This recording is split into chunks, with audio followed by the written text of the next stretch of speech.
Hablemos de cómo los resultados del pecado han traído graves consecuencias para la humanidad: depravación divina, culpa, castigo, muerte, tanto física, espiritual como eterna. La idea bíblica de que el pecado nos genera separación de Dios nos ayuda a explicar muchas dinámicas sociales y colectivas que se generan, atravesados por culpa colectiva, la misma normalización del mal y la pérdida de esperanza. Cuando una sociedad vive dándole la espalda a Dios, ella misma se está resistiendo al valor de la vida que Él da. Se debilita totalmente la responsabilidad moral y se está legitimizando muchas prácticas que producen esa muerte social: pobreza extrema, violencia y desprecio por el débil o el más necesitado. La muerte espiritual también la podemos ver reflejada en casos como países en Latinoamérica que son demasiado religiosos. Tenemos a Paraguay, México, Perú, Colombia, Ecuador. México, por ejemplo, es uno de los países más religiosos. Creen en el cristianismo y el catolicismo como sus religiones y creencias predominantes. Pero ¿qué hacen ellos? Dentro de sus mismas prácticas vemos adoración a la muerte. Allí encontramos una espiritualidad fragmentada. Se dice creer en Dios, pero no hay una responsabilidad ética. Latinoamérica ha sido marcado muchísimo por la violencia, la desigualdad, corrupción e injusticia estructural. El pecado trajo ruptura. Esa ruptura nos lleva a estar en contraposición con Dios, con el prójimo y la misma creación. Uno de los resultados más evidentes en Latinoamérica ha sido los conflictos y la violencia. Estos dos se han manifestado con pobreza extrema y falta de oportunidades, especialmente para los jóvenes. Y allí se desprende mucho de lo que es la delincuencia común.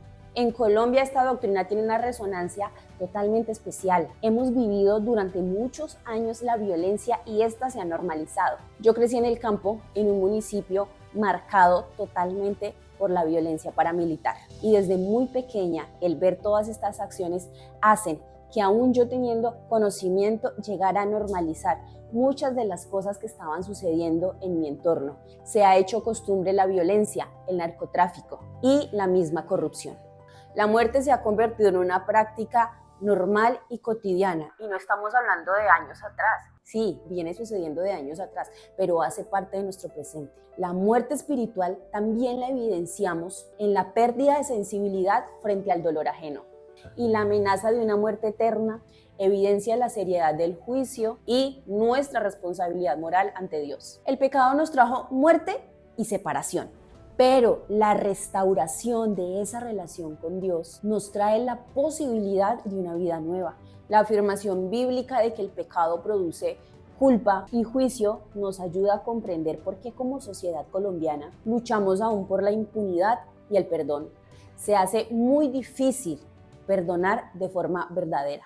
La reconciliación, los mismos procesos de paz quedan inconclusos, no se completan, porque no se está sanando la raíz espiritual de ese conflicto. Y aquí vemos una separación evidente entre Dios y el hombre. Y esto se refleja en la misma fragmentación social. Se protagoniza demasiado la desconfianza y la incapacidad de construir un bien común. Y en nuestro contexto colombiano, esto nos trae una ética de responsabilidad, una reconciliación, la dignidad humana que tanto necesitamos y, por supuesto, la defensa de la vida. Nuestro reto está en predicar el Evangelio con muchísima empatía, sabiendo que nosotros también estuvimos ahí, pero la gracia inmerecida nos alcanzó. Cada vez que compartimos el Evangelio, estamos quitándole terreno a la muerte espiritual. Debemos ir en contra de la indiferencia. Entender que llevar la palabra de Dios a otros es el acto más grande de amor que podamos demostrar. No debemos ignorar el pecado y mucho menos normalizarlo. Al contrario, nuestra responsabilidad es confrontarlo, para que así mismo exista un arrepentimiento profundo y ese arrepentimiento traiga una transformación tanto personal como social, para que de esta forma podamos evitar la muerte eterna, presentar la justicia de Dios, pero también su misericordia, y que en nuestras cabezas y en nuestro corazón pueda resonar de forma práctica Romanos 6:23. porque la paga del pecado es muerte, mas la dádiva de Dios es vida eterna en Cristo Jesús, Señor nuestro.